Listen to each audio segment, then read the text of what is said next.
மீனா, முத்து 2 பேருமே சேர்ந்து மாடியில் பேசிகிட்டு இருக்காங்க. இங்கே பாரு, கண்டிப்பாக சந்தேகமாக தான் இருக்குது. அதுக்கு ரோகிணியோட மாமாவாக தான் இருக்கும் அப்படின்னு முத்து சொல்கிறாரு. இல்லை எனக்கு ஒரு மாதிரியாக இல்லை டவுட்டாக இருக்குது அப்படின்னு மீனா சொல்கிறாங்க. இது எல்லாமே ரோகிணி அப்படியே ஒளிஞ்சிருந்து கேட்டுட்ருக்காங்க.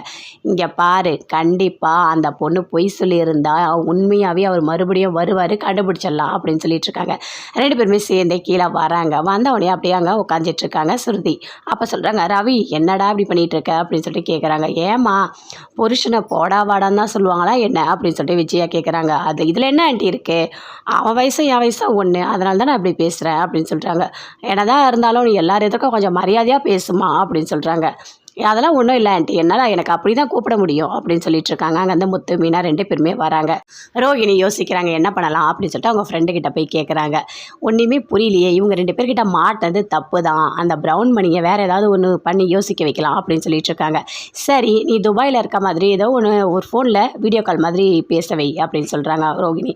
சரி, நீ சொன்ன மாதிரி நான் பண்ணுறேன் அப்படின்னு சொல்லிட்டு அவங்க ஃப்ரெண்டு சொல்கிறாங்க. அதே மாதிரி ஃபோன் பண்ணுறாரு. மாமா ஃபோன் பண்ணுறாங்க அப்படின்னு சொல்லிட்டு ரோகிணி கொண்டு வராங்க. கொடுங்க நான் பேசுகிறேன் அப்படின்னு சொல்லிட்டு எல்லாருமே பேசுகிறாங்க. விஜயா வாங்கி பேசுகிறாங்க. என்ன எப்படி இருக்கீங்க அப்படின்னு சொல்லிட்டு, நான் தாம்மா எந்த ஊரில் இருக்கனே தெரியலம்மா, இப்போ நான் துபாயில் இருக்கேன் அப்படின்னு சொல்கிறாரு. அப்படி எல்லாருக்கிட்டே பேசிக்கிட்டே இருக்காரு. ஆமாம், பணம் அனுப்புனே வந்துடுச்சா அப்படின்னு சொல்லிட்டு கேட்குறாரு.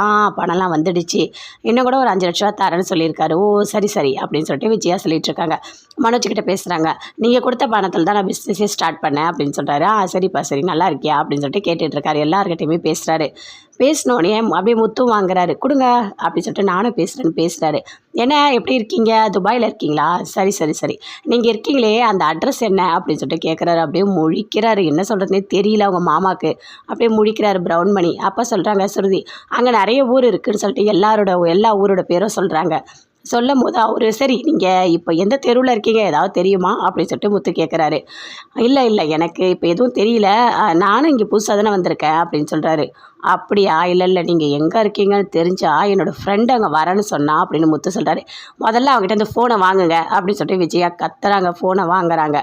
வாங்கிட்டோன்னே பேசிவிட்டு ஃபோனை அப்படியே கட் பண்ணிடுறாங்க. அப்போ முத்து மீனா 2 பேருமே சமையல் ரூமுக்கு போகிறாங்க. அப்போ முத்து சொல்கிறாரு, என்ன நடக்குது இங்கே அப்படின்னு சொல்லிட்டு மீனாவும் கேட்குறாங்க. இல்லை, நேற்று தான் நான் அவரை பார்த்தா மாதிரி இருக்குது, அதுக்குள்ளே ஃபோன் பண்ணுறாரு, அப்போ அது அவராக இருக்காது அப்படின்னு மீனா சொல்கிறாங்க. இல்லை மீனா, இல்லை இப்போ தான் டவுட் இன்னும் அதிகமாகுது.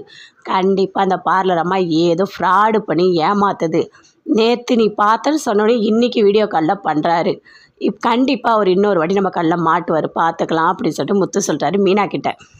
அப்பா ஒரு வழியாக தப்பிச்சேன் அப்படின்னு சொல்லிட்டு ரோகிணி மனசுக்குள்ளேயே நினைக்கிறாங்க. ஆனால் இந்த முத்து மீனா 2 பேரும் சேர்ந்து என்னை படுத்துகிற கஷ்டம் கொஞ்சம் நஞ்சம் கிடையாது, எப்படி கஷ்டப்படுத்திகிட்டு இருக்காங்க அப்படின்னு சொல்லிட்டு ஒரு பக்கம் ரொம்ப ஃபீல் பண்ணிகிட்ருக்காங்க.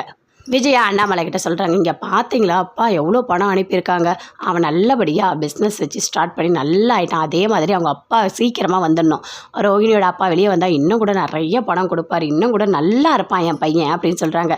நான் நினச்சதெல்லாம் இப்போ தான் ஒன்றா நடக்குது, என் பிள்ளைங்கள்லாம் நல்லா இருக்கிறத நான் பார்க்கணும், அதுதான் என்னோடய ஆசை அப்படின்னு சொல்கிறாங்க. சரி, உனக்கு பணம் கொடுக்கறதுக்காக அவங்க அப்பா சீக்கிரமாக வெளியே வரணுமா அப்படின்னு அண்ணாமலை கேட்குறாரு.